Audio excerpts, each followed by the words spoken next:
কাৰণে হিমন্ত বিশ্ব শৰ্মা ডাঙৰীয়া এগৰাকী ৰাজনৈতিক হিন্দু অসমৰ জিন্না তেওঁক হিন্দু নেতা কোন নহয় এটোৰ প্ৰমাণ পত্ৰ দিয়া তেওঁ কোনো অধিকাৰ নাই। অলপ দিন আগতে ভূপেন বৰা ডাঙৰীয়া বীৰা বৰঠাকুৰ ডাঙৰীয়ানী দেৱব্ৰত শইকীয়া ডাঙৰীয়াৰ মাজত এটা ছবি লৈ তেওঁ ইমান ক্ষোভিত হৈছিল যে নাৰীৰ ওপৰত অপমান কৰা গ'ল। নাৰীসকলৰ আজি তেওঁ নেশ্যনেল কমিশ্যন অফ উমেন যোগেদি ভূপেন বৰাক চামেণ্ট কৰিলে। পুলিচ আৰক্ষী বিষয়াই দেৱব্ৰত শইকীয়া ডাঙৰীয়া ঘৰলৈ গ'ল। মহিলা কংগ্ৰেছ সভানেত্ৰী মীৰা বৰঠাকুৰ ওচৰলৈ গ'ল আৰু সেই প্ৰেছ কনফাৰেন্সটো মনত পেলাওক।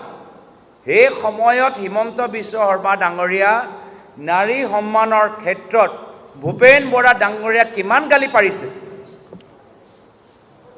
আৰু যিজনক নাৰী অপমান কৰা দাগ লগাইছিল আজি তাৰিখত হিমন্ত বিশ্ব শৰ্মা ডাঙৰীয়াৰ বাবে তেওঁ এজন হিন্দু নেতা হৈ গ'ল। মই হিমন্ত বিশ্ব শৰ্মা ডাঙৰীয়াক অনুৰোধ কৰিছোঁ কাইণ্ডলি এই হিন্দু নেতাৰ চাৰ্টিফিকেট বিতৰণ কৰা কামটো এৰি দিয়ক।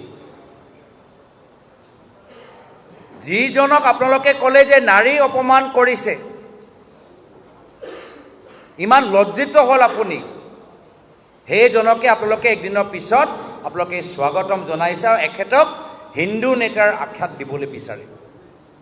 তো সেইকাৰণে হিমন্ত বিশ্ব শৰ্মা ডাঙৰীয়া এগৰাকী ৰাজনৈতিক হিন্দু অসমৰ জিন্না তেওঁক হিন্দু নেতা কোন নহয় এইটোৰ প্ৰমাণ পত্ৰ দিয়া তেওঁ কোনো অধিকাৰ নাই।